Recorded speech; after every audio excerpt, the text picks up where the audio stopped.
It's time for Twig This Week in Google. Gina and Jeff are here. We debut a brand new feature. We're going to do it every week. We call it the Google Changelog.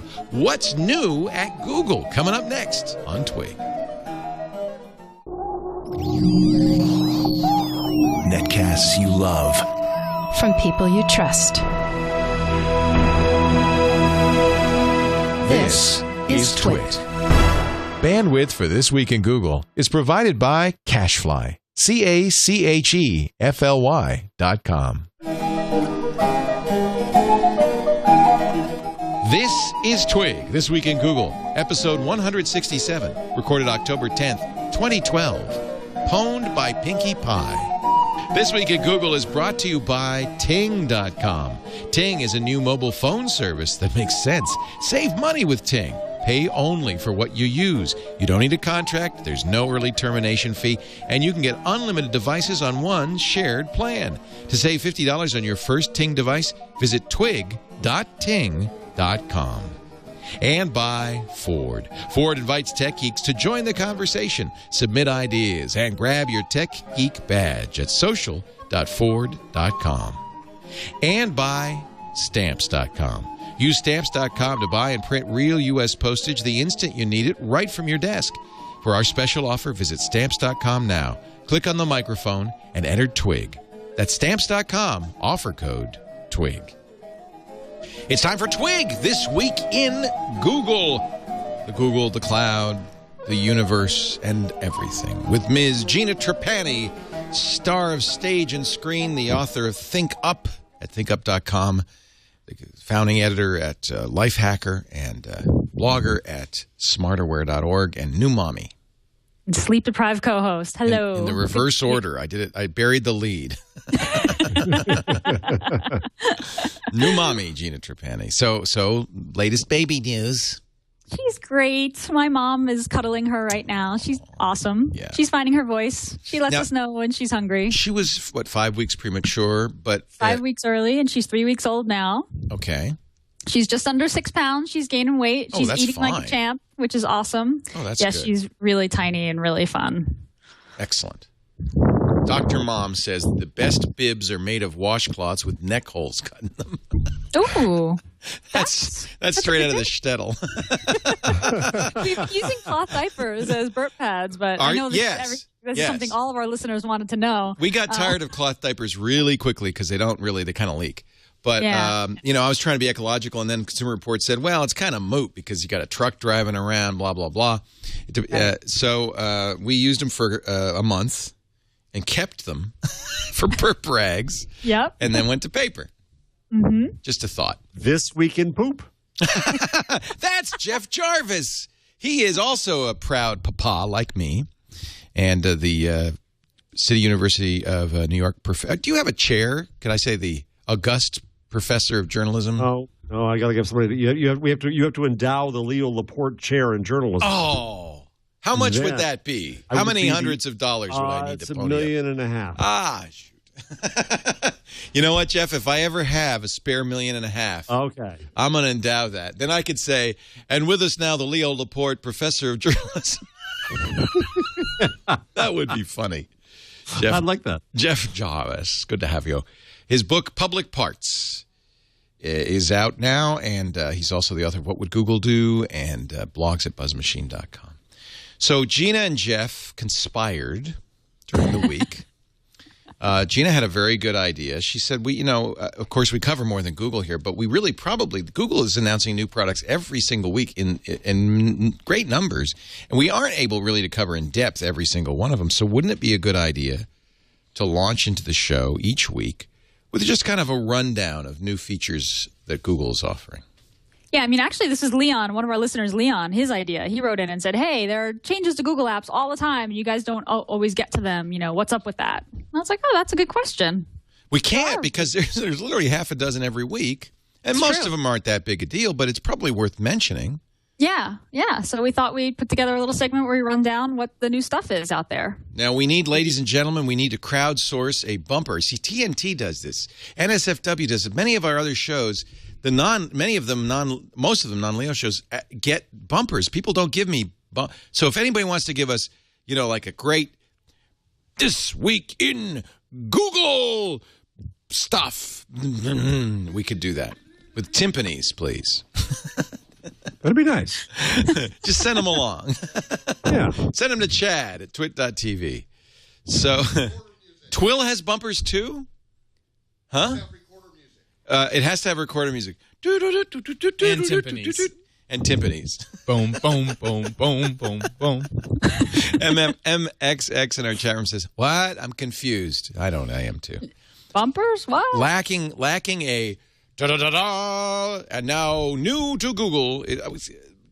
What should we call this? Yeah, what should we call it? What's new? Changelog? Release notes? Ooh, I like that. Ooh, that's good. That's a good. programmer's point of view. What do you call it? Lightning round. Lightning round. We'll save the lightning round because I use that sometimes when we have so much news that we have to quickly go through stories. That's true. I like changelog. Changelog is good. Yeah, that's good. I like that. That's a winner. Cool. And now the Google changelog featuring Gina Trapani. And just go ahead and list them, and we'll interject if we feel the need. Yeah, interrupt me if you want. Got questions. Couple of changes to Gmail in the past couple of weeks. First one is Gmail now indexes attachments, so you can search inside attachments. If you've got messages with a PDF, PowerPoint file, a Word document, other kind of common file formats, when you search for a keyword, it'll turn up messages with attachments that have those words.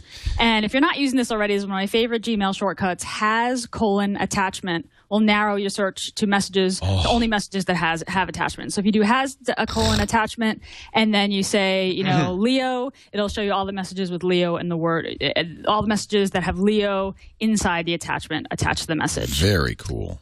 Another Gmail. By the way, I will interject. Mm-hmm. I thought when I saw this, there'd be a hue and cry about privacy. Like, Google's searching our attachments. Not a word. No, well, I think we're all used to it. It's like, okay, so what else is new? We're all used to it. Google's been looking at our email for years and targeting advertising. Yeah, but the text, now they're looking into PDFs, doc files, PowerPoint presentations. That's kind of like... And what do we say? Thank you, Google. Yeah, I guess. And Gmail's a postcard. You got to just consider that everyone can see into it on its way, So it's not like on demand. They're actually indexing it, all of it, as it comes in. Yep, and this just rolled out, I think, a week and a half ago. So it might need some time to catch up. But October 1st. Well.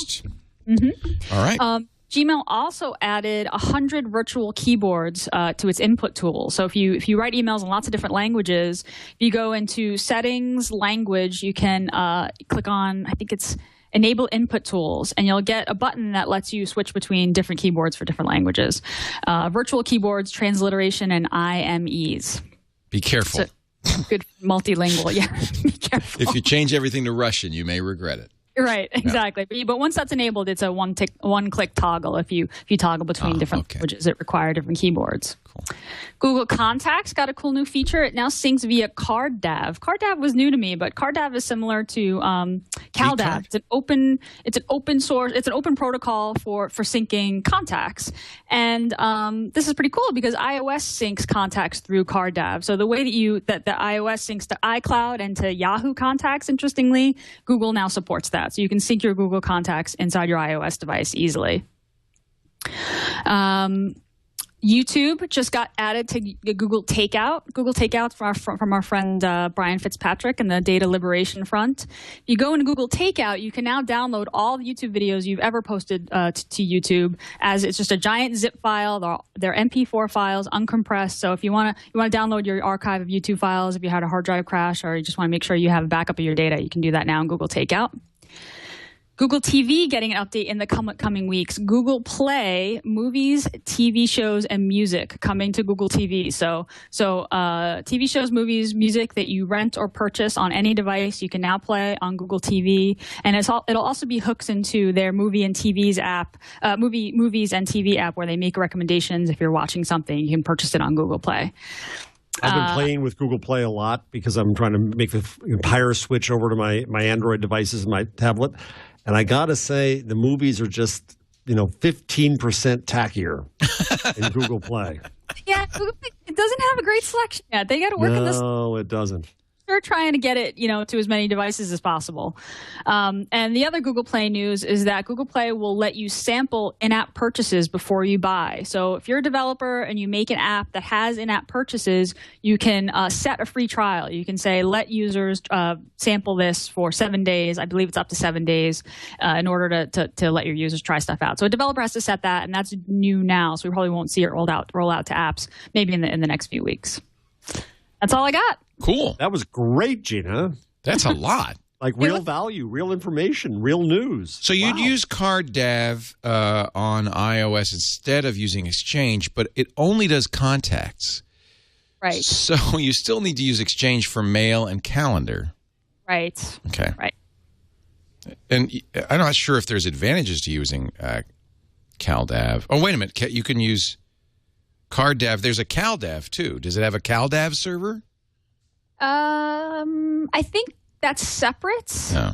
So I think you set it up separately. I mean, what's cool? Actually, Google Calendar does have CalDAV. Yeah, Google Calendar does have CalDAV, right? Okay, so you can that way. Right now in iOS, when you set up a CardDAV contact sync, they list iCloud and Yahoo as options. So right now you have to tap on Other to set up your Google account, but I'm sure you have to dig through it. That Apple will say, Google. I wonder if there's an advantage to using that instead of Exchange, because right now you can use Exchange and do all three with one account entry. Right. Oh, that's a good question. Because I have that set up right now. Yeah, that's how we're doing it now. You just use m.google.com as the Exchange server. Right. I mean, that's one disadvantage of application-specific passwords. I'd have to generate 2 new application-specific passwords. Using Exchange and then CardDAV as well. Yeah. Good. You know what? It just occurs to me as Gina does that it goes to Google's strength of services. I can't imagine us having a similar rundown of what's new at Twitter or Facebook. We'll just complain about those things. Or these are, new little gifts from Google. From the Google. Yeah, I mean, every week when I pick out my tip, I always go through these little product updates, and I kind of pick out the most push them aside. Yeah. Over the other one, so I'm glad we'll have a chance to go through them. So I don't know, maybe we won't have as many every week, but this week there was a lot of little feature updates. So we'll get to the Google news, and we have also picks and tips. And Jeff has a number of the week that's all coming up on This Week in Google. Jeff and Gina and me. But first, a word from Ting. The folks at Two Cows have an interesting philosophy. They are looking at industries that don't work, and they want to reinvent them and make them work. Now, they already did that with domain name registration. That's hover.com. We've talked about that before. Now they're doing it to the cell phone companies. Boy, if ever there were a business that could be reinvented and fixed, it's the cell phone. I want you to visit twig.ting.com. I love this. You love your netcast. How about your phone company? Nobody loves their phone company. Well, with Ting, it's a no BS mobile service. That's my phrase, not theirs. They're an MVNO for Sprint. That means if Sprint is a good provider in your area, you get good signal, then you should absolutely look at Ting. For one thing, there's no contract. It's month to month. There's no early termination fee. So none of that extra, upsell stuff. They don't bundle or ride along. You just basically, if you go to Ting, look at the plans. These are like serving suggestions. Pick the plans you want just to get an idea of what it might cost you. So you pay for $6 per device per month. So you can have 10 phones, 5 phones, 1 phone, $6 per. So let's say I've got a family of 4 phones. Together, the 4 of us will use 1,000 minutes, 1,000 text messages, and let's say 2 gigabytes.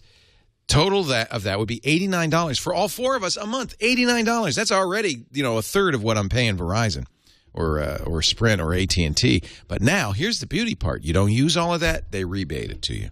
You use more, they charge you at the same scale. There's no penalty. There's no overcharge penalty. You get credits on service you don't use.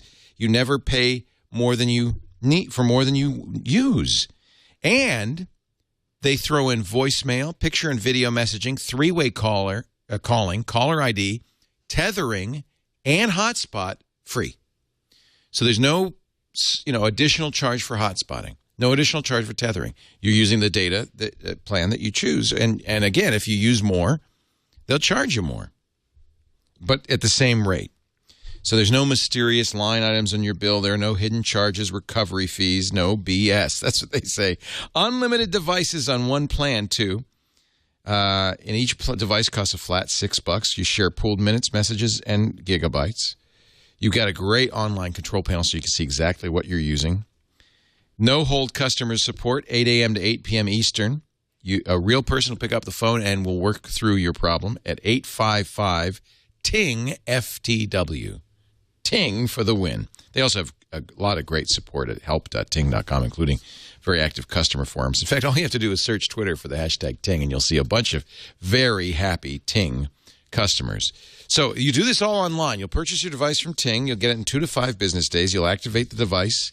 You have the option. And by the way, they have a great selection of Android phones. Let's go look at the device section. You select the plan you want. Ting will bill you at the beginning of your payment period, but you'll be charged or credited in the following pay period based on what actually happened. They've got the Galaxy S3. That's my phone of choice. Soon getting newer phones. They do have simple feature phones, too. This is actually a good idea for somebody like a kid or a grandparent who just needs a simple phone for emergency purposes. And I'm going to show you I could save $50 on that device. See, they also have data devices, which is nice, and even femtocells. So go to twig.ting.com right now, and you're going to save $50 on your first device when you sign up. Check out the savings calculator if you just want to see how much you will save with Ting. Twig.ting.com. Let's reinvent the mobile phone business. Boy, if there were ever a business that could be improved. Next, Leo, can I fly Ting Air, please? Yes, Two Cows Air. Let's talk to Elliot Noss. Yeah, absolutely. If two cows could fly, it'd be Two Cows Air. You know, that actually would be a good name for an airline. It would be. The Flying Cow. I'm taking the Flying Cow to Seattle tonight. Ting. There's a lot of businesses I'd like to get Elliot Noss into. So here's the big story. Broke earlier today. Microsoft's denying it. But it happened in the Czech Republic. Microsoft says that this is a Czech subsidiary of Microsoft. But Peter Bobek, who is a product manager at Microsoft Czech Republic, says that native apps for Microsoft Office will be available for Android and iOS in March. Now, the Microsoft response to this was, the information shared by our Czech subsidiary is not accurate. We do not have anything further to share at this time. So that could be April, could be February. Yeah. Right? I give a conditional cheer. Yeah. Everything I know about Microsoft and everything we've talked about Windows Weekly is that absolutely, Microsoft's even said that we will have Office on Macintosh, Android, and Windows phones. It's too big a market for them to ignore. And the rumors for Office for the iPad have been flying for months, and it's pretty much accepted. I'll ask on Windows Weekly tomorrow. I'll ask Mary Jo Foley. She's got very good sources. But I would guess this was an accidental leak of a true story. I can't wait, because I've tried most of the alternatives. What do you guys use for Office docs on Android or? Well, the good news is on iOS there's some good choices, the Apple stuff, and I use those. But I don't on Android. I haven't found anything good. There's Google Docs, is it, and even that's not very good. What do you use, Gina? I honestly, now that I'm not writing a book anymore, my editor's not requiring that I use Word. I just don't use Office docs as much anymore. I just stick to text files as much as possible, which I know is not a choice that most people have. I use Google Docs for most of my Office stuff right now. Ooh. I don't find myself creating documents much on a phone or even a tablet. Yeah, me neither. I'm using the tablet and the keyboard now. I'm traveling without a laptop now. Wow. Oh, good for you. Well, I think that's the reason. I think there's more and more people doing that, and that's the reason they need to do this. And even if it's just to look at a spreadsheet or to deliver PowerPoint, there is, you don't have to be creating stuff. You could be consuming it too. Yeah, the problem is I use, I guess it's called Smart Office 2, I think. Yeah. Which is okay. It's fine.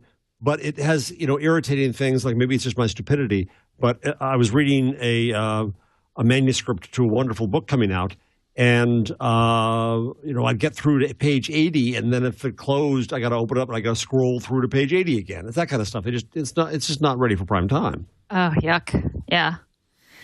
Yeah, it's funny. It's like, I don't use full-on Office tools anymore unless I have to make a really beautiful formatted document. I'm doing that so little. I mean, otherwise Google Docs just kind of, works, and it's easy, and it's in every browser. I mean, not to be a commercial for Google Docs, but I saw this and it was like, yeah, this makes a lot of sense for Microsoft. This is a huge market for them, but, I have to suppress a very cliched, snarky joke about, fitting the ribbon toolbar on the iPad. Am I really going to be doing heavy, document work on the iPad? I don't know. I mean, maybe with a keyboard. I wonder what the business, since we're in rife speculation mode, which is what we do. I wonder what the business model would be if it's a purchase of the app, or if it's trying to drive you to their cloud as a service. Yeah, SkyDrive, right? Yeah. Get you hooked into SkyDrive, or is that the Office? I think that's the Office thinking. I think that's the one, right? Yeah. Yeah. Yep. Yeah, SkyDrive. Yeah. Well, and Microsoft's really moving to the cloud. Their Office 365 is actually a pretty good version of Microsoft Office. It's going to be built into Office 2013. And they're doing tablets. They're doing Surface. So, they could, if they were competitive, I guess they could ignore iOS and Android and say, look, if you want a really good Office solution, just use our stuff. But I think they're going to do it. And they've always worked across various platforms. It's a big market. They make a ton of money. I've never understood why they killed IE for Mac. Because it was horrendous. Yeah, well, that's true. Maybe that's why. It was never a good app, truthfully. No, that's true. I wonder what the pricing is going to be like for it. Will it be you have to have a license to the desktop in order to have the mobile app, or is it just going to be, is it a $15 mobile app? Is it going to be a $30 mobile app? Is it $5? Curious. It forces all that, doesn't it? Because it's not you're just not buying the package anymore. It gives you access to your docs, so God knows what it'll be. The Mary Jo Foley, our host of Windows Weekly, tweeted earlier, according to Gardner in our chat room, I still think Office is coming to iOS, Android, and other non-Microsoft platforms, but maybe not as a local client, or maybe not in March. So if it's not a local client, it could be a web-based solution, but then it would be a lot like Google Docs, with the same kind of problems. And then you've got problems in terms of whether or not you can work offline. Yeah, what happens when you get in an airplane? Yeah, which is a big problem. I think you can't charge too much on tablets for apps, right? No. I don't know. You can't charge more than $50. You probably shouldn't charge more than $10. That's what Apple charges for its Office apps. Mm-hmm. Yeah. But you could also use it as an entry drug, a gateway drug to the big Office. Well, not only an entry and gateway, you're right, but also a defense against the people who just say, "Oh, what the heck? Let's just use Google Docs." Well, everything Microsoft's done right now is in response to Google Docs. It's pretty clear that they're threatened by it. So, yeah, I think that's why everybody agrees.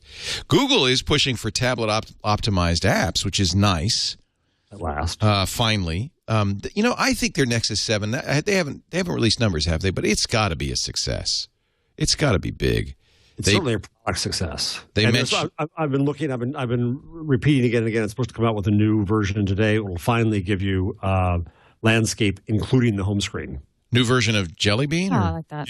Yes. They're going to push it out for the Nexus 7 today. But that's a hard thing to do. Honeycomb did that, right, Gina? And it was ugly. It did. It did. Was it ugly? Yeah, because it took a while. It was almost like the icons were loose inside, and they had to kind of slide over and It just took a long. It was kind of ugly, and I can see why they said, let's get this right before we do that again. Right. I mean, the Nexus 7 is small enough that you're holding it in portrait. You sort of naturally hold it portrait mode, right? Like Honeycomb came out on the bigger tablets. This story about Google encouraging developers to tabletize their apps kind of, I think, goes hand in hand with the next one, which is that they are to co-brand 10-inch Nexus with Samsung, right? Yeah. So this is the thing. Like, I have a lot of developer guilt. I have guilt because, well, I'm Catholic, right? So I have that guilt. So I'm easily guilted. But I have a lot of guilt about I haven't tablet optimized to do text, which is my app, yet. Mostly because, there just weren't a lot of people, weren't a lot of users on a tablet. And then when the Nexus 7 came out, the screen is small enough. My app is a to-do list app, so it's just a list view. It looks okay enough. It doesn't look absolutely horrendous. There isn't so much white space. Like to do text on the iPad looks obviously not optimized. So I felt like I've kind of squeaked by. I mean, I'm also, not running a business. It's just a weekend project. So I kind of been taking my time. But once a 10-inch comes out, that gets, if a 10-inch Nexus comes out that's as popular as the Nexus 7, I'm going to feel much more compelled to optimize my app for the tablet, because the bigger screen just calls for it. And you just don't want to have your app having these big, gaping wide white spaces and, crying out for the sidebar and the split view. So Google's guilting me. I'm going to have to get down to it and make it tablet optimized. Can you tell as a developer how many of your customers are using Nexus 7s? Yes, I believe so. I think in the developer console you can. You can see version of Android and device as well. Well, let's hear it. Looking up right now. I'm really curious. All of that. I mean, how many people are using Gingerbread? How many people are using Honeycomb, Jelly Bean? How many people are using tablets versus phones? I would guess the vast majority are probably on Ice Cream Sandwich on phones, I would guess. And your users are going to be more sophisticated Android users. Yeah. I have mine. I definitely got the power user. I bet the Nexus is the #1 phone, then the Galaxy. Mm-hmm. This is just active installs on October 9th. So that was yesterday. Well, that's interesting. 9%. That seems really high. 9%? Nexus 7? Nexus 7, yeah. You better get going, Gina. I guess I got work to do. 9%, huh? Yeah, I have a really kind of savvy, smart, geeky. Yeah. How many are Amazon platforms, does it say? Nexus.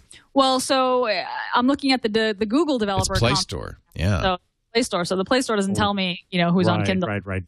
Yes, of course. Right. Are you on the Amazon store? I am in the Amazon store, and judging from sales, not very many. Yeah. Not very many Kindle. See, we've got an inside source here, Jeff. We're not triggered around. Yeah. Well, my app, like I said, is super nerdy. It's super power user nerdy. I've got a lot of people using the Galaxy Nexus here. I mean, these are users with the most recent Android phones, and these are nerds and developers like me, so I'm a little skewed. I don't think I'm very representative of regular Android users. But yeah, I guess I got some work to do. So when you do Android automatically kind of, you could say fill the screen, but it doesn't. You're saying it doesn't look as good as if you kind of are intelligent about using the space. Yeah, exactly. So Android, everything is a relative layout. It's like like making a web page, right? So you make a web page, if you expand the width and the height of the screen, it just kind of fills it. And but yeah, to tablet optimize, you would say beyond a certain point, you can add more buttons on the top. Say that the action bar, you can show a split view layout where it's like, here's my list, and maybe here are my categories on the other side. Do you query device or screen resolution and then change your output based on that? You actually define your layouts using XML, which is sort of a markup language, but Android kind of handles it all for you. So it's not like the old JavaScript where you're like, if I'm using IE, you're not hard coding like particular device names or anything like that. Android kind of handles that all for you. There's different resolutions. There's the maximum resolution, medium, small, and then there's screen sizes. You define your layouts, and then Android kind of just fluidly figures out what layout should I use given the orientation that the device is in and the screen size. But you do have to define the layouts given the different options. Okay, well, do you have to change things, Gina, for the iPhone 5 with the extra row now? Yeah, for the iPhone 5, I had to provide high resolution art for the Retina display, and when you launch an iPhone app, the first image that you see is actually an image, it's a picture, it's a bitmap, right? It's a bitmap. JPEG. Mentions exactly. So because the iPhone 5 is taller, every app developer, in order to optimize for iPhone 5, had to provide a new launch image that fit the. Yeah, and if you're a game that has lots of assets and lots of backgrounds and things like that, you had to provide all that as well. So, and you have to bundle both in the app, right? The app doesn't download different versions for the different phones. It's all got to be in there. It's all got to be in there, so right? So games with a lot of graphics and textures it's going to double the size of the game. Exactly. Yeah, you have to provide art for the iPhone 5, the iPhone 4, Retina, non-Retina, iPad 2, Retina. I mean, there's several options. Well, I guess we won't hear Apple use the word fragmentation again for a while. It came around to bite them in the butt. So now, just as this is the rumor about this 10-inch tablet, this comes from NPD's analyst Richard Shim. He says, "Get ready because it'll be a 2560 by 1600 display." According to him, that's a pixels per inch of 299. That's better than the Retina iPad by about 10%. And he says it'll be more expensive. Interesting that they're doing it with Samsung, not Asus, who did the Nexus 7 for them. I think they're trying to spread the wealth. We have another story here is that LG is going to have a Nexus phone. I also think we hear a lot of reports about how they're going to make, I think we talked about this before, Nexus a certified Google use that will get advantages versus just plain Android now. So that makes sense because they can control Nexus in a way that can absolutely It'd be great if they did. You know, you're going to get updates and that kind of stuff. So are we surprised that Motorola doesn't?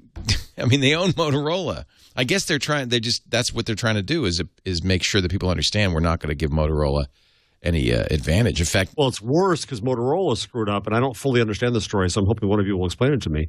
That Motorola backed off on doing updates on some of its phones and really pissed off a lot of users.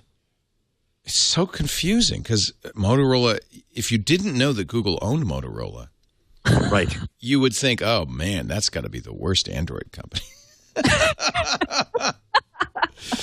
That's under Android, Leo. Android users outraged over Motorola's broken promise. Yeah, I see it. So, you know, I never thought the Droid was really a good example of Android, and I would have thought that the next Nexus phone, at least, would be a Motorola. The Photon 4G, which was a very high-end Android phone because it had dual-core, one of the first to have dual-core a year ago, is not going to get updated. Last Friday, the company said, we are never going to update the Photon. Wow.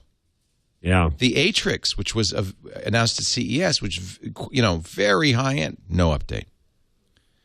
I don't know. Are they gingerbread? I guess they are. Yeah, they're stuck on gingerbread. That's And horrible. this is after Motorola joined the Open Handset Alliance. They promised an upgrade. That promised, yeah. And so there's 3 phones. There's the Photon, the Atrix. Let me find. and the Electrify, right, which no one has. Right. No one has any of these, but that's beside the point. And they're offering what, a coupon or something, right? I think what they should do is offer free routing so you could put Clockwork Mod and CM10 on it. That's what I think they should offer. I want to see route. that sign at the Verizon store. Bring it in, we'll route it for you. I mean, isn't that what? If you're a sophisticated user, you go, whatever, I'll put CM. But I did have CM10 running on my Galaxy S3, but Wi-Fi is still kind of funky. That's the problem when you put these mods on. That's the problem. Often one thing doesn't work as well because it's a driver issue. It's like when Linux first came out. You know, you say, oh, well, your webcam's not going to work, but everything else will work fine. So I guess, you know, maybe there won't be drivers either. I don't know. Did they? I think they're still, in some cases, Motorola is still locking the bootloader. Is that right, Jason? Jason Howell is one of our hosts on All About Android. Does Motorola lock any of their bootloaders, Jason? Do you know off the top of your head? He says he doesn't know the answer. He doesn't know, yeah. Officially locked. I would guess that they probably are. Because you'd think with Google owning them, they would just say, well, you know, please, these are more rootable. You know, especially considering Motorola, you know, any of their unlocked bootloader devices that they've been doing lately have been like special developer editions. Right. So they haven't necessarily been the most kind of open to unlocking the bootloader in the past anyways. I'd really be surprised if these were unlocked. Motorola posts, this is in August, Motorola posts Android bootloader unlock page, but only for the Photon. So all the rest of them are locked. That means you can't root them and you can't, well, you can, but it's harder. I would never say can't do anything.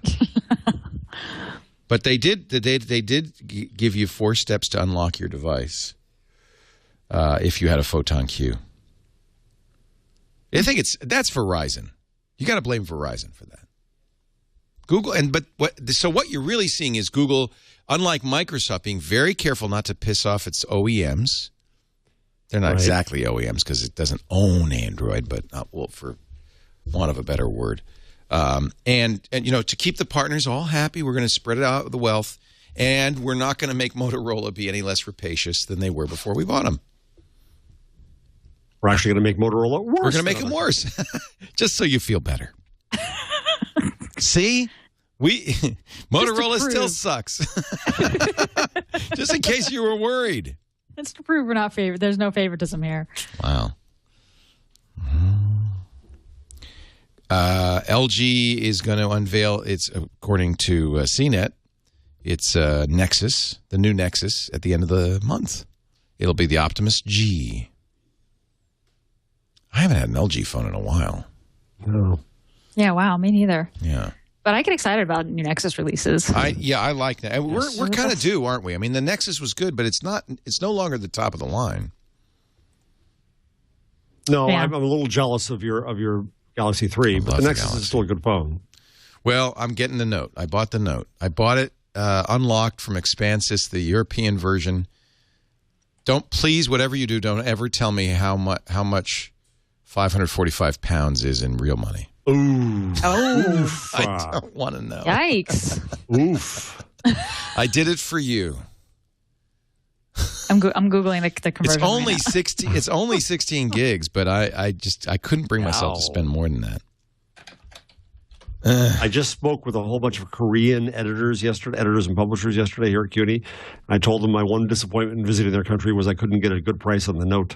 Yeah, the Note 2.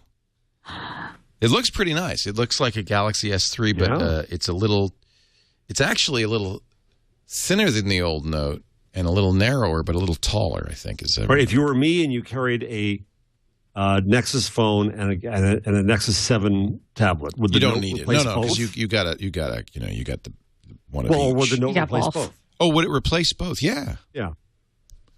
Would you just carry a Note instead of carrying a tablet? Yeah. Well, I don't carry. You know why I don't carry the Nexus 7? Because it's Wi-Fi only. It's kind of inconvenient. So it's $872.33. I didn't want to say it. Oh Lord. Well, the good news is I'll have it by the next week. By the next week. That's what the iPhone 5 costs unlocked.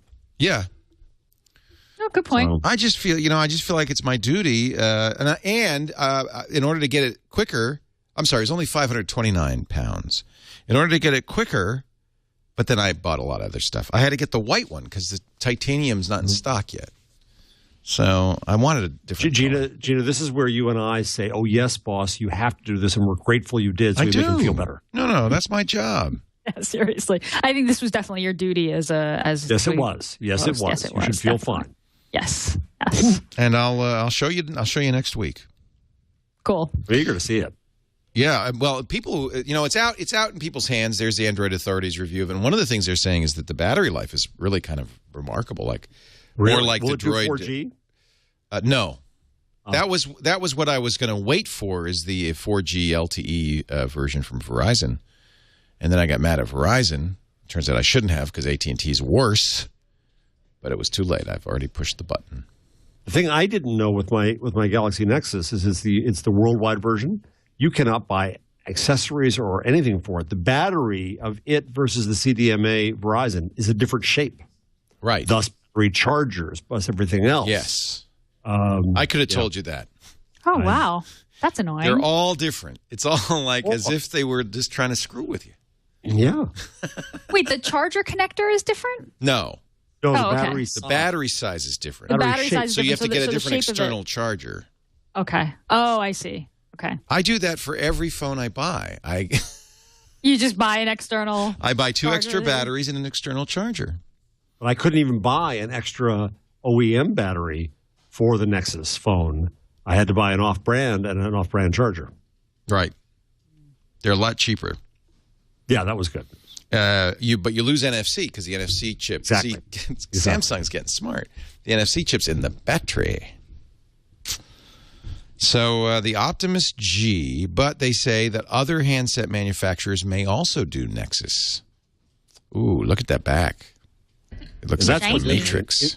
We really got so there's 3 levels of Android then, right? 4 levels. Okay.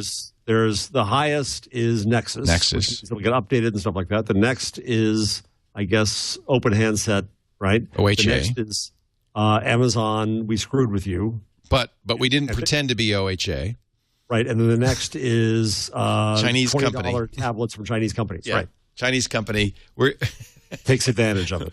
We've put some special software in here just for you.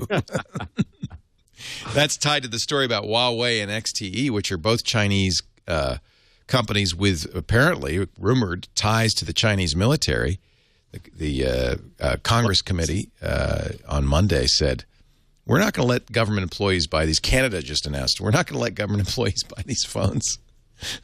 Because the real concern is that they might have some special spy stuff. Not just by the phones, but also Huawei. Any of the products. Buys a lot of back-end stuff. Yeah. The fear is that it was going to be open doors into our phone system. Right. Well, not just, and it was funny because it didn't sound like they were worried about cyber warfare or terrorism. They're worried about them stealing intellectual property from U.S. companies, listening in on the big meeting and saying, oh, Apple's going to do a mini iPad. Quick! To the drawing board! Chinese company Oppo. I have an Oppo Blu-ray player. It's quite good. You would. No, you know what? It's a video file Blu-ray. It's considered to be one of the best Blu-rays out there. I didn't know they were a Chinese company. I thought they were Finnish with a name like Oppo. They are making the world's first 1080p smartphone, a 5-inch screen. Get ready for this: 441 pixels per inch. Battery life, 37 seconds. Yeah, no kidding.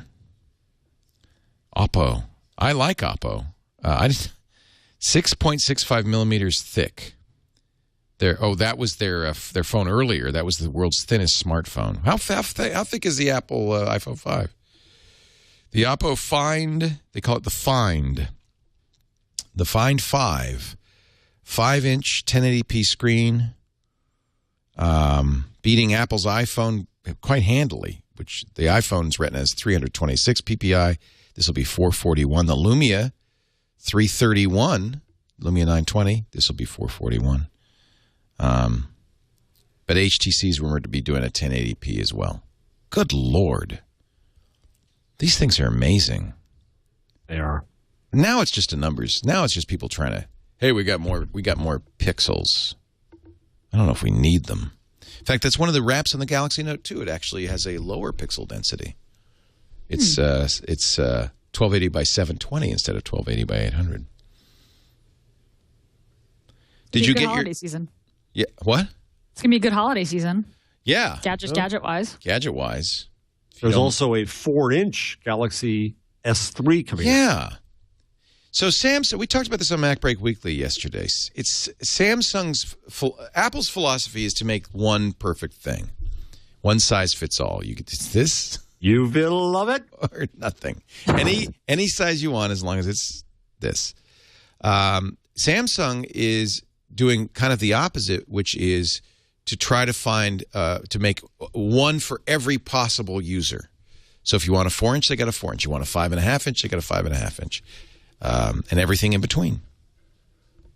And it seems to be working. My wife looks at my phone and says it's too big. Which one do you? Oh, the Galaxy. You have a Nexus. Galaxy Nexus, yeah. And that's 4.3, I think. So it's not even that big. What is an iPhone now?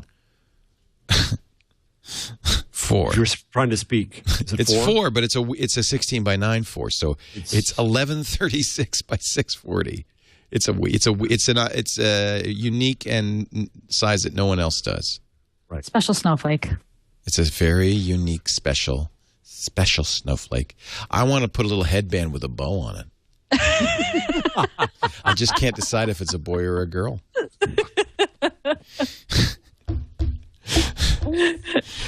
You know what? My daughter said the best thing to me in the world yesterday. She said, "You ever hear of this comic strip called XKCD?" said, Oh, see, I want to hear that from my kid really soon. She went through Garfield, Bloom County. I was happy about Bloom County. But when she said, yeah, I've read every strip they ever published last night. Oh, that's good. That's good taste. Isn't that good? Isn't that good taste? Oh, yeah. High five, Abby. Yeah. XKCD. Yeah, I've heard of them. I should have told her about the oatmeal. Yeah, I should have told her about the oatmeal. By the way, that's that oatmeal campaign to get the Tesla house is working pretty well, huh? He apparently has bought it. He raised a significant amount more. 1.4, I think. Holy cow. And the real estate agent for one side or the other says that, they have an agreement in terms. And so the Tesla museum will come. Well, it's pretty cool. They own the land. But I think it has more money than that. Did they raise so much money that they're able to actually build a museum? Well, it's not a question of build. I think it's a question of get the rats out of what is there. The land, laboratory, and foundation underneath the tower are still there. Yep. And so he's bought the property. The property cost $1.6 million, but there was a matching grant, so he only needed to raise $850,000. And I think didn't he raise 1.4? Yeah. So there's a nice hefty little chunk for the museum. Yeah. It's great. There is no Tesla museum in the United States, but now there is. And that was an Indiegogo. Because he did that amazing Tesla comic. He had done like an homage to Tesla a few weeks ago, and then this campaign, and I love that comic. And I mean, it kind of Edison didn't look too good at the end of the comic, but I don't know if you saw it. No, he shouldn't. Yeah, he killed an elephant. But yeah, it's incredible. It's incredible. It's just like it's not just about it wasn't just nerd love for Tesla. I mean, it was like he sort of brought out the nerd love for Tesla and then said, here's something that you can do. It was incredibly successful. They raised $1,370,511 on Indiegogo. Let's build a goddamn Tesla museum. Good for the oatmeal. All right, we're going to take a break. Come back with more. Gina Trapani is here. Mama Gina. Mama Gina. The Mama G. Yeah, I think you have to teach Etta how to eat meatballs. Oh, yeah. Oh, Nona's working on it. Sunday gravy. Exactly. Oh, yeah. This is the thing. You got to decide what to. But I guess because there were previous grandchildren, you don't have to decide what to call her. That's already a given, right? Right. Yeah. What is she? Nona. Nona. Oh, yep. Yeah. My grandma, I don't know why, was Nani. Okay. Maybe because I couldn't say Nona. I don't know. Maybe. Yeah. That's nice. I was the first grandchild, so I got to choose. Aw. I choose Nani. So cute. So cute. Oh, I have this vision. You have a little baby Leo with the same Leo head. Yeah. Yeah. The head was always this big. It was like a little stalk. I sort of imagine that your bottle is shaped like the microphone, though. Like I can't see the microphone. Always broadcasting. Oh, you know what? There's a picture, and I don't have it. I wish I did, of me probably at the age of 3 with a turntable and talking into a pot.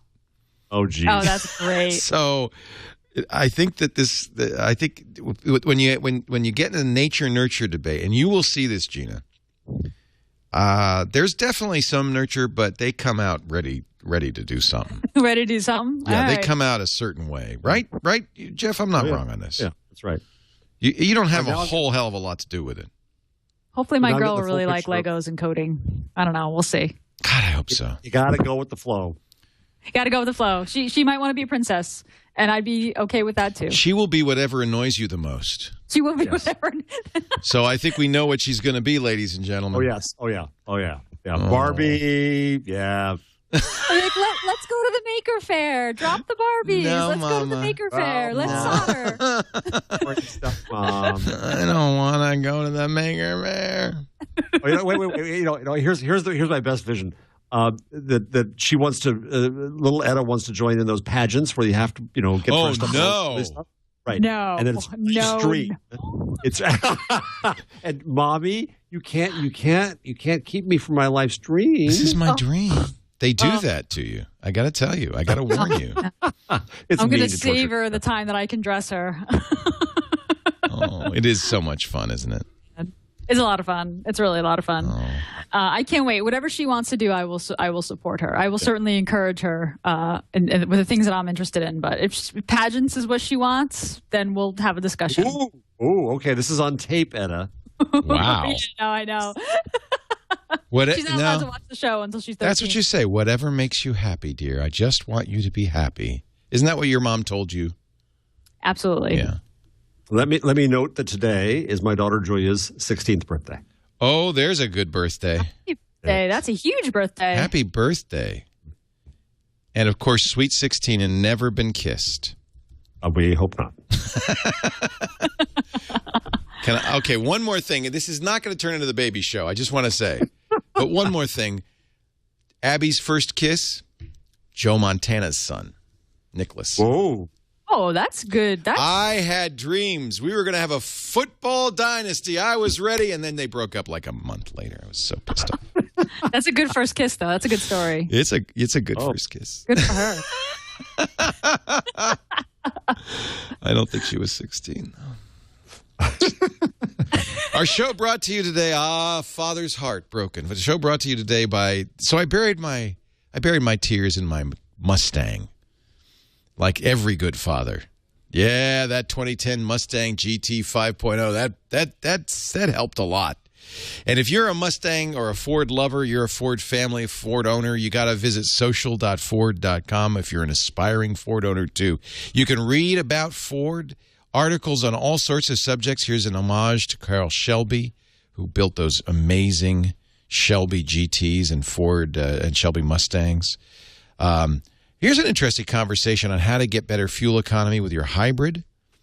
Great articles. Social.ford.com. I wrote one on, I interviewed one of Ford's top technologists. I'm probably going to do the same at CES this year. And I wrote an article about their API and what their plans are for autonomous vehicles, because that's what stuff I'm always interested in. Here's what you can do. You visit social.ford.com, read those articles. You could share your story. There's lots of stories about Ford owners. It's just so cute. I mean, people really love their cars. Ideas, too. This is kind of a 21st century suggestion box. Listen to this one. William B. says, replace the windshield with a 4K LED backlit flat panel HD display. Night vision capability. And then the vehicle exterior, just get out of a sheet metal covering where the windshield would be. You like that idea? Go there and vote. And whatever you do, make sure you grab your badge to show your Ford love, including the Tech Geek badge. You're not just ahead of the curve. You're the one leading it. Social.ford.com and find out about the new 2013 Fusions just coming out right now, including the Fusion Energy plug-in hybrid. That's the one I'm getting. I might actually trade my Ford Mustang in for, don't tell. For which one? Which one? The plug-in. Now that I have a house, I could plug it in. Yay! Oh, I couldn't get it because I was in an apartment, and there aren't like charging stations yet in Petaluma. But you go to the Oakland Airport front row. There's like 10 charging stations, and there's never. It would be. Oh yeah. And so this is a Fusion. It's a hybrid, plug-in hybrid. So it's an electric. You can use an electric or as a gas vehicle. That's what I want. My problem is what I have to have is a plug-in hybrid four-wheel drive. I'm sure that's going to happen. In fact, one of the things. Oh yeah, and I'll ask when I'll talk to Alan Mullally in January. But one of the things one of the things he told me last year was that they delayed the electric vehicles because they want to make it so that their assembly lines all over the world can put in any drivetrain into any vehicle. So any vehicle on the same line can be made diesel, petrol. He calls it petrol. Electric or plug-in or hybrid electric. And the reason being that they want to be able to elastically respond to demand. Yeah. Which makes perfect sense. So it's not just going to be like this special one car. It's going to be the whole line. So they'll have I guarantee you they'll have a four-wheel drive. Social.ford.com to find out more. I don't know. Who am I to guarantee you? I don't work for Ford. By senses. Google bomb. Google image search for completely wrong brings up Mitt Romney photos. Mr. Romney. Now, is this done on purpose or is this because that's what people are searching? Why? I'm sure it's a Google bomb. I'm sure. I don't know You don't think it's created that way? No, yeah. I think Google made a statement saying that this was part of the way their algorithm It was organic search. He said that his statement or what he said was completely wrong. He used the phrase completely wrong, and there were all these news articles with completely wrong in the headline. So he did. He bombed himself. He bombed himself. Yes, he bombed himself. Yeah, a Google spokesman confirms this is not an intentional Google bomb. The search results for completely wrong are the natural result of a flurry of recent news articles associating Romney with the phrase completely wrong. So now we have probably if you look up a bad debater, you'll see Obama. Yeah, you got to be careful what you say now because the zeitgeist is reflected in Google search. Yeah. That's interesting, isn't it? That is fun. Yeah. We were talking on Security Now about NFC and Google Wallet, and we did a whole episode last week on Security Now, which if you're interested in NFC, you probably should listen to, about the security implications of near-field communication. It is in every new Android phone has it. The iPhone is the glaring example of a phone that doesn't. It's kind of the last holdout on NFC. And Google, Apple hasn't put credit cards into Passbook, but Google has put credit cards into Google Wallet. I think Google's getting very close now to having a very credible tap-to-pay ecosystem, right? Mm-hmm. And now they're doing it for web content. Yeah, this is interesting. I'm not sure how I feel about this. How does it work? So you hook it up to your web page. You say, this is pay for content. So when the user comes to your web page, they see like the first paragraph. They start to scroll down, and then a little Google Wallet pop-up comes up and says, hey, the rest of this page is hidden until you buy it. Like, pay 99 cents. Continue reading for 49 cents or 99 cents. Is there a low? Oh, the range is 25 to 99 cents. So the low is 20. This was always the thought was if we could only get micropayments working. Let me be cynical for a rare moment. I know I'm never that way. Mr. Pollyanna, yeah. I thought Jarvis was going to have something to say about simply this. sucking butt to publishers. This is sucking up to them and saying, no, we're not ruining your business models. Look, we're enabling the long-fabled rescue of your beautiful content micropayments. It's never going to work. Here's the one thing I do like. There is a 30-minute refund window. So if you read the content. Read fast. Well, 30 minutes is enough for almost any article, unless it's like a really long, John Seabrook article. And if you didn't like it and you thought that wasn't worth 49 cents, you could get a refund. And once you pay for it, it's yours forever. I think this is I don't think this is a bad idea.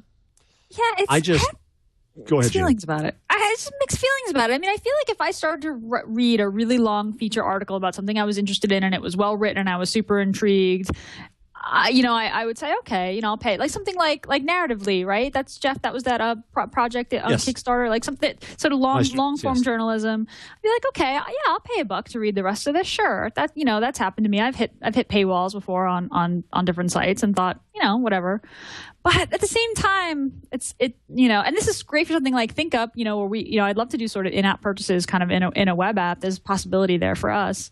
At the same time, it feels a little bit like if I saw this, I'd be like, well, here's an example. I would just close the tab. Let's. They actually have a link to Peach Pit Press, which publishes books. This is part of their book on Photoshop Elements, Chapter 11, Filters and Effects. So you go through it, and there's quite a bit of free content. I'm scrolling. And to change a panel view, oh, wait a minute. Continue reading for 99 cents. And then look what they do. It's redacted. Yeah, it's redacted. Like the rest of the content, you can see sort of pixelated images and blacked out. Like, here's what you would be getting if you weren't such a cheapskate. or I'm going to do what I do next, which is go too far. But the problem here is that people in the content business think all of their value is in the content. And I argue that they're not even in the content business. That content's a tool to build relationships. There's other value to be had there. But that's heresy in my world.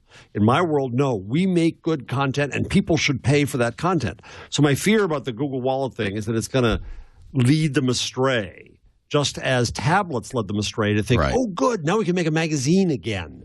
And they have to read in the order that we say, and none of these damn links. Well, let them be led astray. The quicker they're led astray, and the quicker they realize the failure of that, the quicker they'll move on to something else. Well, we do have this way. They don't have the fantasy that Gosh, if there were only some way we could Well, conveniently, that's the easily point. charge for it. I don't think we've mentioned this on the show, but 2 weeks ago, Murdoch, he and his minions had called Google parasites and all kinds of awful things, and he pulled Times of London content off of Google News, and I believe Google Search as well, and they came back on hands and knees and asked for it to go back. We did mention that last week, and that's okay, victory. yeah. You declared victory. Yeah, okay, sorry, I can't remember. That's age, Gina. You'll find this out. But that's why it's good for them to try this. We're going to look. We're in the interregnum between these new media, and people need to figure it out and let them figure it. And if Google gives them a way to do it and it doesn't work, then they can say, "Hey, we tried it." I don't want them to fantasize that we could do it. Yeah, that's the point. Yeah, I mean, and in this example, this Peach Pit, an ebook kind of example is actually a pretty good example. I mean, when I did the Wave book, we did the site where the whole book was basically available for free. This was something that maybe I would have done. Said, hey, support the project, give 99 cents. Yeah, not all ads, not all content should be ad supported. Is that what you're advocating, Jeff? Free ads, free media? No, not should be. Just saying that what people forget when it comes to charging people is that it also brings a marketing cost. It brings a customer service cost. It's not this Valhalla that says that, if only they'd still spent this money, because the fundamental economics have changed. We're in an abundance economy, not a scarcity economy anymore, and media people don't have pricing power. Yeah, I don't want to see an ad for Taco Hut in my movies in the middle of a movie. I hope you've enjoyed the first half of. Well, the equivalent is you watch 10 minutes of Twig, and then it says, would you like to see the rest just if they start that singing makes the me Glee barf songs? a little bit. That makes me not happy. Well, I mean, but I've been on an airplane where you see the first 5 minutes of a movie, and then the sign comes up and says, "Hey, if you want to see the rest of this, swipe your card." There is something bad about that. It feels like they tricked you a little bit, like teasing you. Plus, it's like a girl who wears a low-cut shirt. It's just. Oh, come on. No, is that an inept? A bit. No, I hear you. It's like when the crack dealer gives you your first pipe free. How about that? Free. Yes. I know. I shouldn't have said it. I'm sorry. But that's, by the way, the only reason I said that is because I feel the same way in both circumstances. Yeah. I'm pulling up my shirt. No, I mean, it's like, a tease. It's a tease. It's like, look what we got. Oh, but you can't have it unless you... What will really happen is then you'll start to change the way you create the content. So let's say that you had that 10-minute wall in Twig. At 9 minutes 30, we'd start doing the really good stuff. Yeah. As opposed to now when Right. We just do a lot of crap up front. Right, we talk about our kids, and then we'd be like, "Okay, big Google news." And I'd be like, "All right." Here. You know what it is? It's this. It's the handout. Give me a. I don't like that. For those of you watching, listening, not watching, I'm holding out my hand saying, "Give me money." I don't like that. On a watch, you got to pay. Yeah, I don't like that. It should be up front or nothing. Either it's ad-supported free media, or we tell you up front, "Hey, this is 99 cents," or you have to subscribe, and then we'll give it to you. But that's just me. That's just my own. Right. I'm fine with it existing. I think that's fine.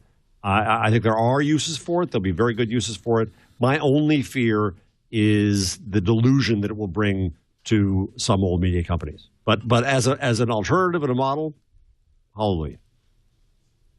I mean, Leo, do you feel the same way about like in-app purchases? Yes. So I'm playing this Simpsons game. Gosh darn it. I should never have gotten started. So I got rid of We Rule, right? But the Simpsons game, it's got the Simpsons in it. And so I'm playing this game, and, it's free, right? It's from Electronic Arts. And so Homer has destroyed Springfield, and you're rebuilding it. It's Farmville, but it's just with the Simpsons. So it's kind of fun. And, they get all the characters, and they all talk. But to do anything really interesting, I went to visit one of my friend's cities. And he's got all this stuff. He's got a burning tire yard. He's got a nuclear power plant about to explode. I'm so jealous because he bought donuts. There's a donut store, right? And now I try to play. By the way, donuts are not cheap. A boatload, 2,400 donuts, $100. No. Well, you could spend that much. You don't have to. I mean, the lowest amount is you could spend $2, but you only get a dozen donuts. So, and everything. So the problem is this is a kind of an addictive, compelling game. It's pretty fun, but really to get anywhere at any decent speed, you have to spend cash. This is the fall of Western civilization. I agree. Which part? This is a really effective marketing technique. Didn't you want to buy those donuts? Spending $100 on fake donuts. That's what Zynga. That's what built Zynga. I know, exactly. And I don't know why it's crashing because it's such a good model. Oh. It's got me suckered in. And they add the social guilt component because your friends are playing with you. You can't withdraw. I don't know how I got suckered in again. I was able to get out of We Rule, which was a very similar game on the iPad, because it was right about when the Rapture was coming. So I just raptured everybody out of my farm, and I wrote a big raptured, and that actually got me out of the game. So we'll have to engineer another end of... Oh, December 21st. I'm saved. The Mayan calendar. There you go. So I'll be out of this game in December. 2012. All right, let me buy some donuts. Now, regardless of how you feel about it, Leo, it totally works. It works. It works. Just saying. Google Chrome exploit fetches Pinkie Pie a $60,000 payday. I always wanted to say that. Pinkie Pie. Pinkie Pie. During the Pwned competition in March. It's awesome. He pwned or she pwned this computer and displayed the Pinkie Pie image and using a Chrome exploit. And a fix was released within 12 hours of the exploit. And this is why Google gives Pinkie Pie $60,000. She's a he. It's a he, apparently. Yeah, this is the second time he's pwned. This is the second time. Yeah. So I think Jeff asked at one point, could you make a living just yeah. Ask Dan Kaminsky. Year, $60,000. That's pretty good. Yeah. It's a salary. So it was Tuesday, the Hack in the Box 2012 security conference in Kuala Lumpur in Malaysia. It was a second installment of Pwned and Pinkie Pie again, exploiting two vulnerabilities in Chrome. The first against the scalable vector graphics functions in the WebKit browser engine. So it's not Google's fault. And then the second, oh, interesting. Pinkie Pie encountered a predicament. It's so tempting to alliterate the whole article at this point. I'm impressed that Dan Godin, writing in Ars Technica, did not, although I would have tried. All P's. Pinkie Pie's predicament is growing increasingly common among software exploiters. A security sandbox quarantined the HTML and other kinds of browser content, and Chrome had one, so all he could do was crash the machine, but that was enough. So they fixed it. So to work around this limitation and actually gain control of the system, because you got to pwn it if you want to own it, Pinkie Pie targeted a second bug in Chrome's inter-process communication layer. And because this is Chrome code, it wasn't sandboxed. And he got the $60,000 top prize. Google says, we'd like to thank Pinkie Pie for his hard work in assembling another great Pwned submission. That's so great. You must have a hacker handle, Gina. Oh. Come on. I tell you, but then I have to kill you. Oh, okay, all right. I could be Pinkie Pie. You could be Pinkie Pie. Could be. Or I've already discussed my distaste for pink. Edda is Pinkie Pie, exactly. Edda is Pinkie Pie. Yeah, she came out with a GitHub account. We mentioned a few months ago the Google artificial intelligence neural network that was able to recognize a cat face. Remember that? That was this past summer. Yep. They're actually going to use it. It's not just kind of some weird, trick. They're going to use these neural networks to improve speech recognition. So that's kind of cool. Technology, you have both an Android. I guess it's only an Android, right? Google doesn't. Oh no, they do that they do it on the desktop and the browser too. That's right. Mm-hmm. Yeah, I mean, I feel like so I guess they're using YouTube videos to show to increase the network's ability to recognize faces. 10 million images from YouTube videos. incredible. I mean, given, with Google Voice, with YouTube, with all the inputs that Google has. Exactly.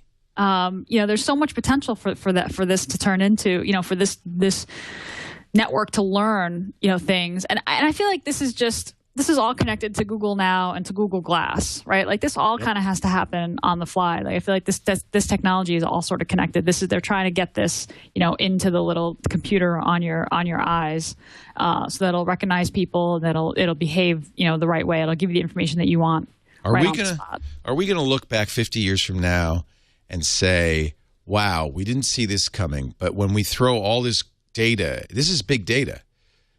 Because we're uploading 24 hours of videos every minute to YouTube, Google can take 16,000 processors, 1,000 computers, and have them chew on all these images on YouTube and get smart.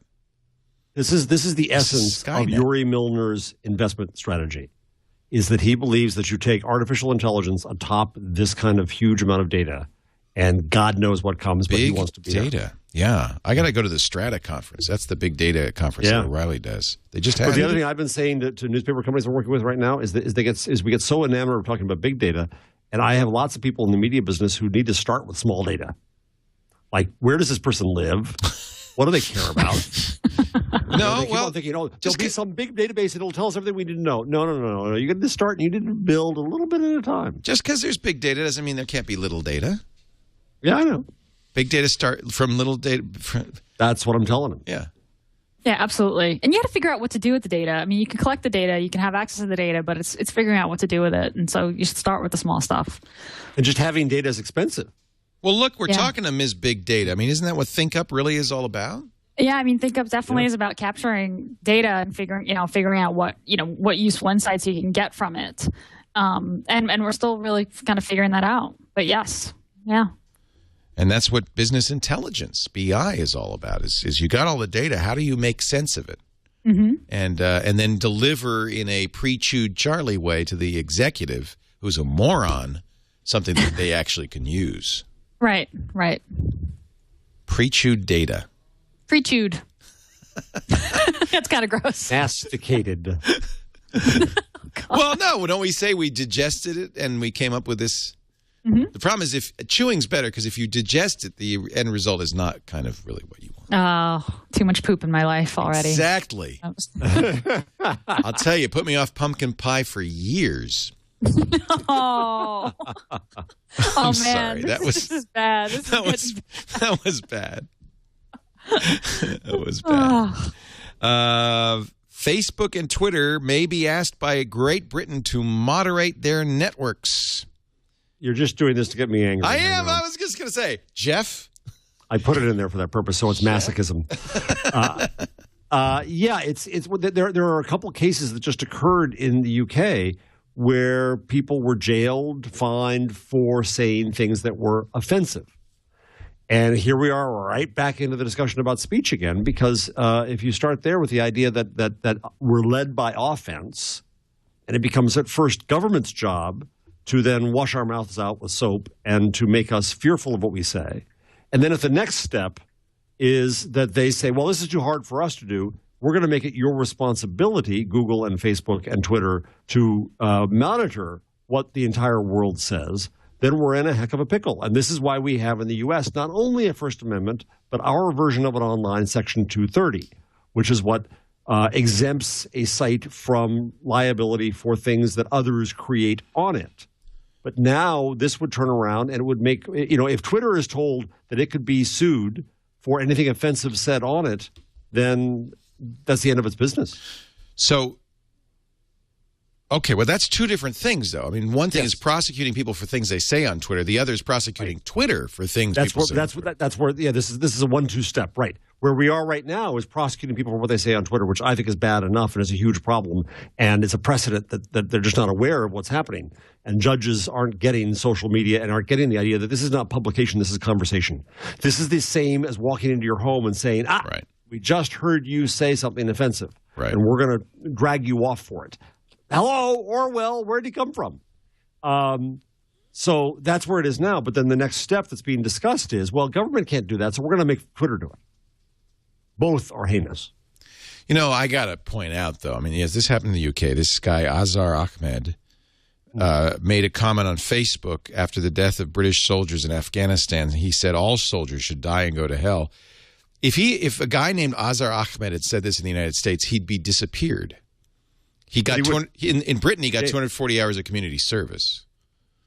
But in this country, to be serious about it, we are supposed to, I would stand up for his right to say that. Yeah, and I do. But but I think the NDAA allows him to disappear, and I suspect that would be I think we don't hear about these stories. I think it's happening in the U.S. We just don't hear about it because they disappear. And I'm not being frivolous. I really don't think. No, I know. I think it's not. I think it's treated more seriously here.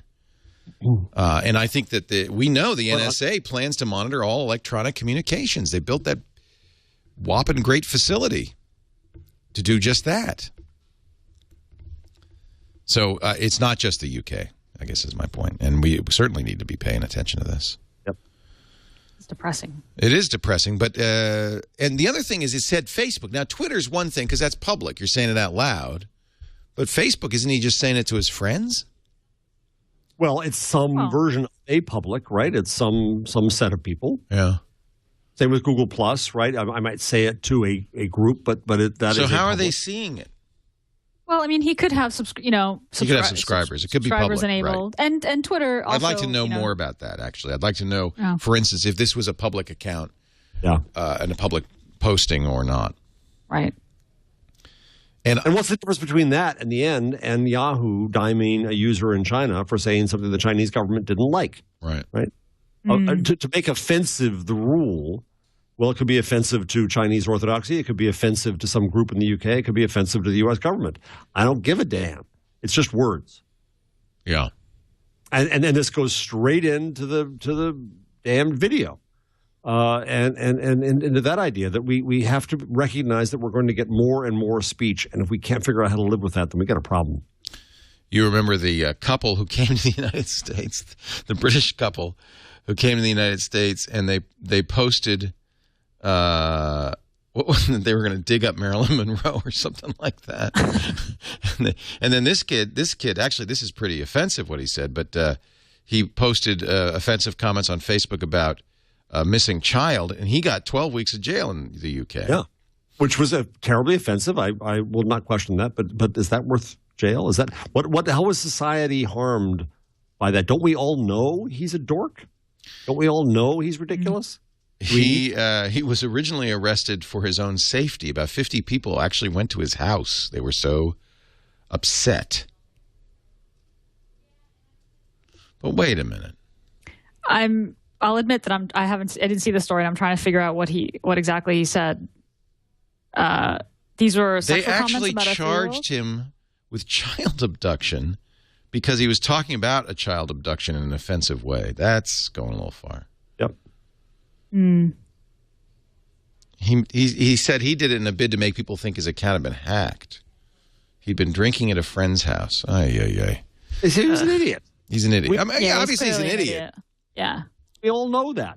So we don't need the society to protect us from every idiot. Right. Yeah. That we're idiots because we can't tell who the idiots are. Yeah.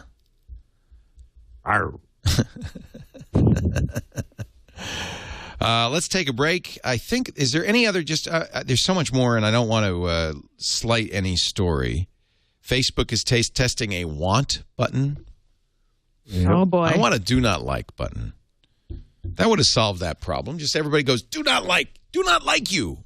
You're wrong. I am completely ambivalent about this piece of content. Yeah, I couldn't care less. Don't bother me anymore. Couldn't care less button. Have you played the Facebook Chairs commercial? Let's play it. The things that connect us: chairs, doorbells, bridges, and airplanes, according to Facebook. So we're all sitting on our collective United States porches. Chairs. We're all sitting. Chairs are made so that people can sit down and take a break. All over the world. Anyone can sit on a chair, and if the chair is large enough, they can sit down together and tell jokes, or make up stories, or just listen. What the hell? No. Chairs are for people. And that is why chairs are like Facebook. What? Doorbells, airplanes, bridges. These are things people use to get together so they can open up and connect. And they're like Facebook too? And music. And other things that people share. Yeah. Oh, this is weird. Facebook is love. Dance floors, basketball. A great nation. Are they going to show this on TV? A great nation is something people build so they can have a place where they belong. That's like Facebook. The universe. It's like It is Facebook. vast and dark Like Facebook. and makes us wonder if we are alone. Like Facebook. The hell? So maybe the reason we They- make all of these like things is to remind ourselves that we are not. Oh, Now, geez. I don't know if you want to play it, Leo. There's a parody if you look it up. Oh, boy. Like a toilet. Oh, Those are okay. right It's not- from All right. Audrey. I don't know if there's actually quite a few parodies. This kind A of lot of parodies. begged to be Well, it is parodized. its In own fact, it parody. might be a parody of itself. Exactly. The parody is now redundant. Yeah. That is just wild. All right, I have to skip this Chicago Fire ad. See, the Facebook ad didn't have an ad on it. Now we're probably going to get pulled from Google because of this. This is Google. Toilets are made so that people can sit down and take a Sorry. Anyone can sit on a toilet. They're sitting on a toilet together. Yeah. She's on it with him, and they're laughing. Toilets are like Facebook. There we go. Okay, dokie. Febreze. Awesome. Febreze is like Facebook. Wow. Okay. Wow. We'll bleep the S Sorry word. about that. Yeah, I forgot that was in there. No, actually. come on. Oh, so great. so great. I think we've gone. This episode has just really gone from Everything. Poop. We've run the gamut. Yeah, and we keep going back for some reason. From poop to low cut shirts Yeah. to toilets are like Facebook. I'm sorry about that, low cut. Everybody seems to think that was a very offensive thing to say. I'm sorry. I guess I'm a sexist pig, but to me, I didn't say a woman in a low cut shirt. It could be a guy with a little cornu chain around his neck. Somebody take the shovel away from the poor man. Yeah. Seriously, it's okay. It's okay, Leo. You're okay. You're okay. You passed. You put up with an awful lot from me, Gina, and I'm so sorry. I just want you to know it's because I'm like Facebook. It's because you're like Facebook. Leo is like Facebook. Oh, okay. Chat room, make it better. I think there's a video there somewhere. We're going to take a break. Yes. When we come back, we will get our tip. If we haven't given away all our tips. No, Number- we got one more We're gonna left. have our tip tool apology and number of the week. And my apology of the week. You know, that's what I should do. Maybe every week, this should be the place where I take some time to apologize for the way I am. This show brought to you by Stamps.com. No apologies for them. They're making it possible for you never to go to the post office again. And guess what? The post office likes it. They like it. Stamps.com lets you print official U.S. postage. Sorry to say, U.S. postage. This is U.S. only. You got to ask your federal government for something like this. You should, because it's great. You print official U.S. postage with your computer, your printer. You don't need a postage meter. No. That's so last century. You don't need special ink or anything. Just what you got at Stamps.com. And then the mail carrier comes to your house Monday through Saturday and picks it up. In fact, you can even schedule free pickups in addition.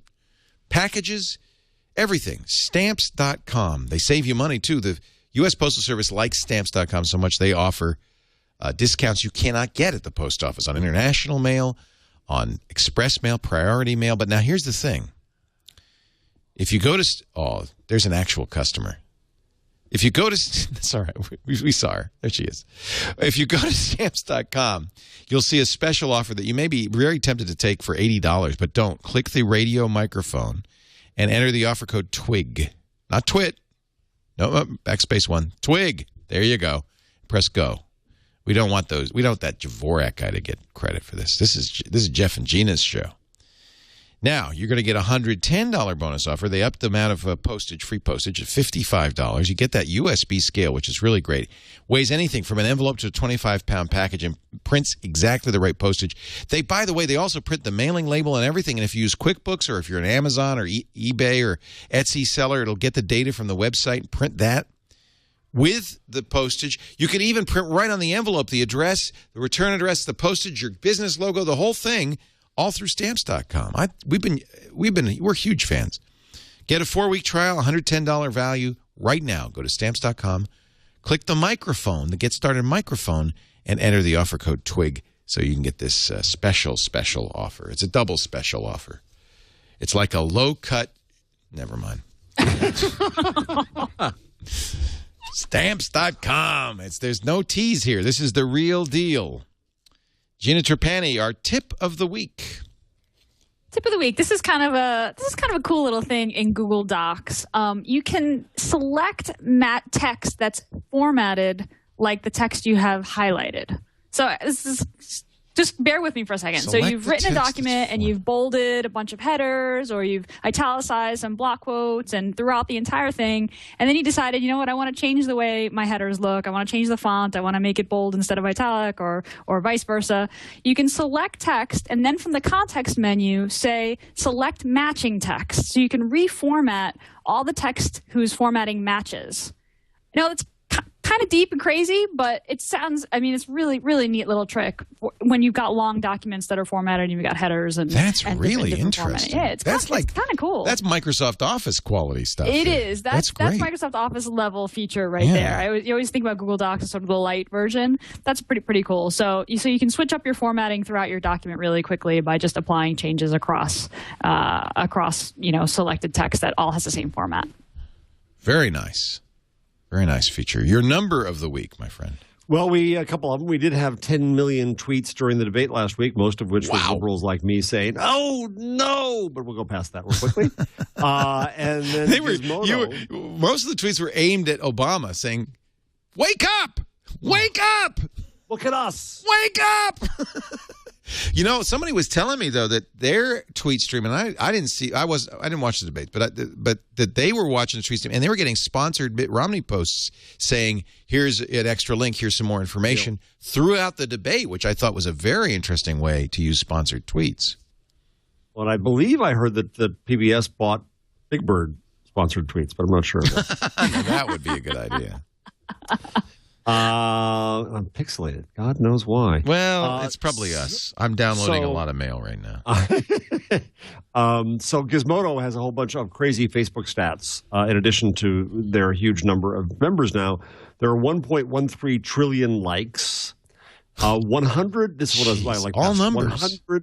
140.3 billion friend connections. Wow. Therein lies the essence of Facebook. 219 billion photos. I found it interesting that the median age, I thought Facebook had grown up and gotten all old. The median age is still 22. And finally, of the 1 billion members, there are 600 million mobile users, which is very impressive.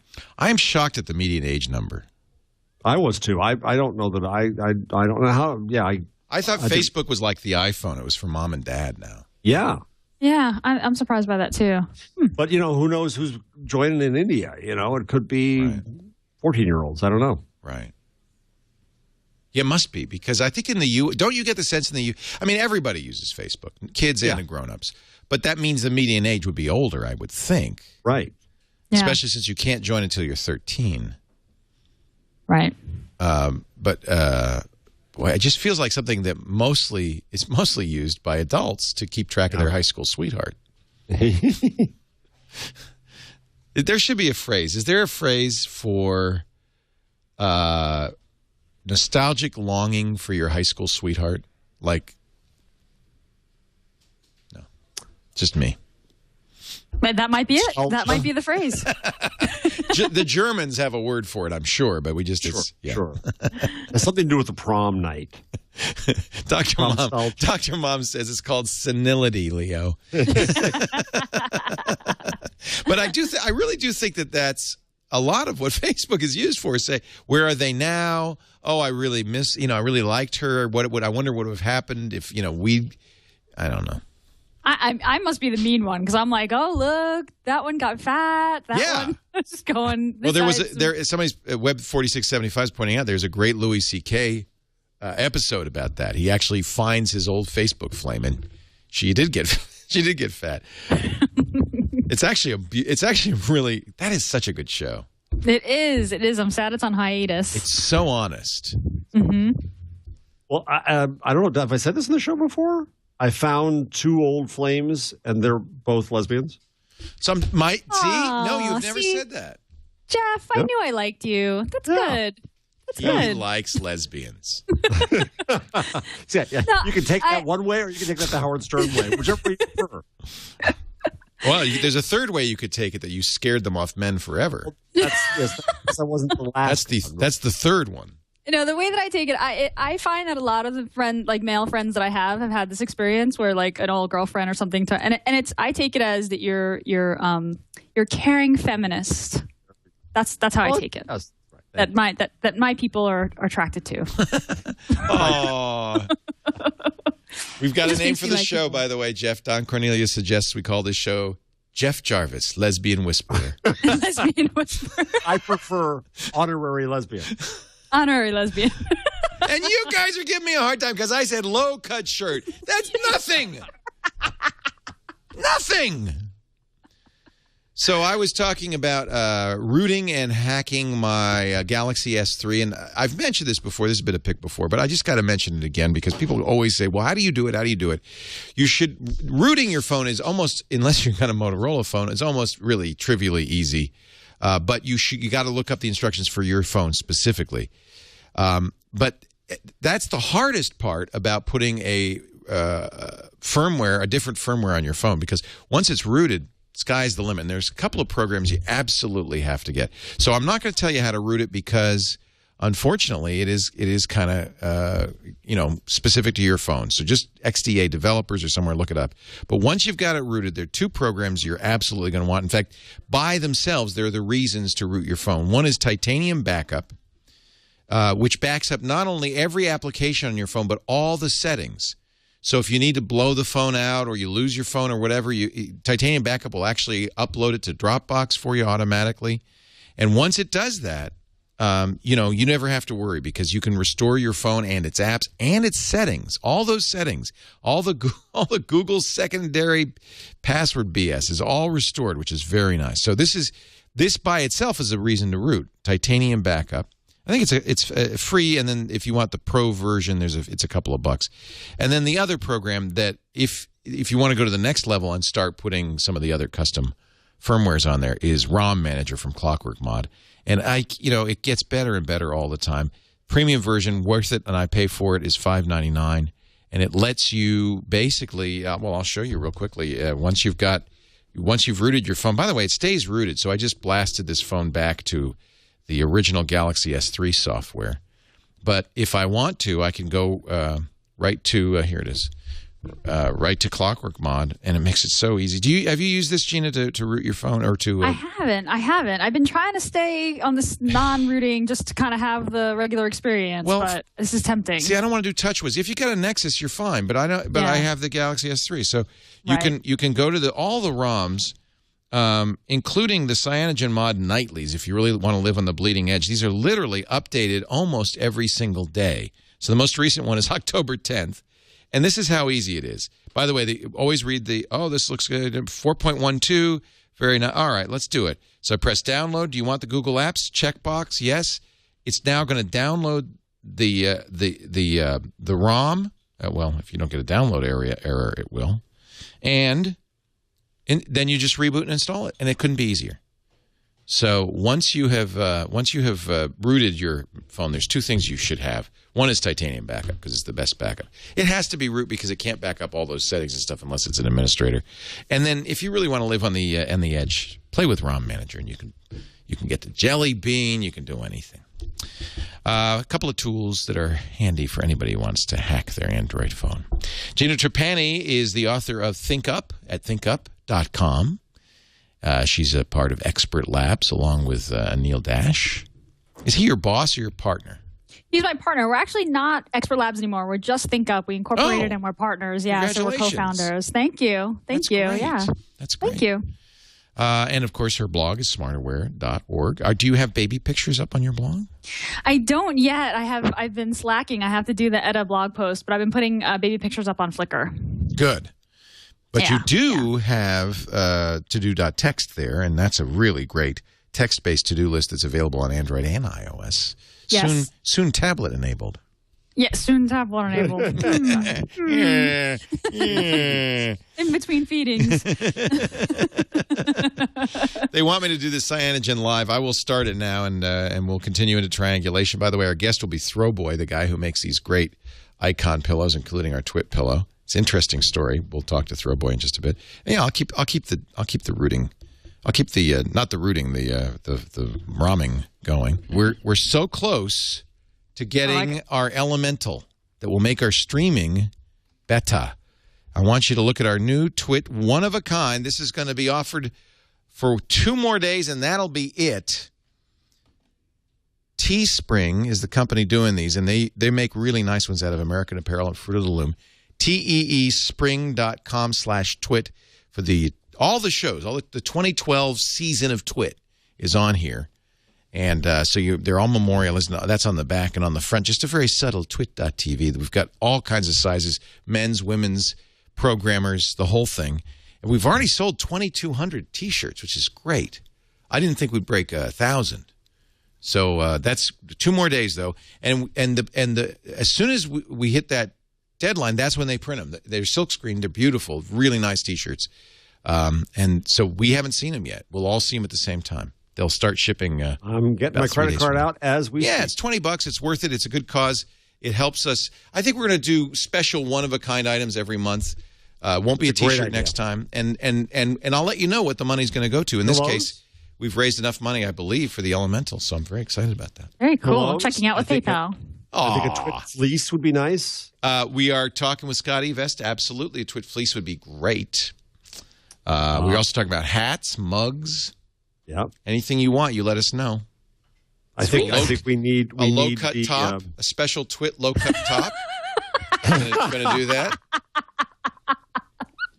Special cleavage edition. Leo.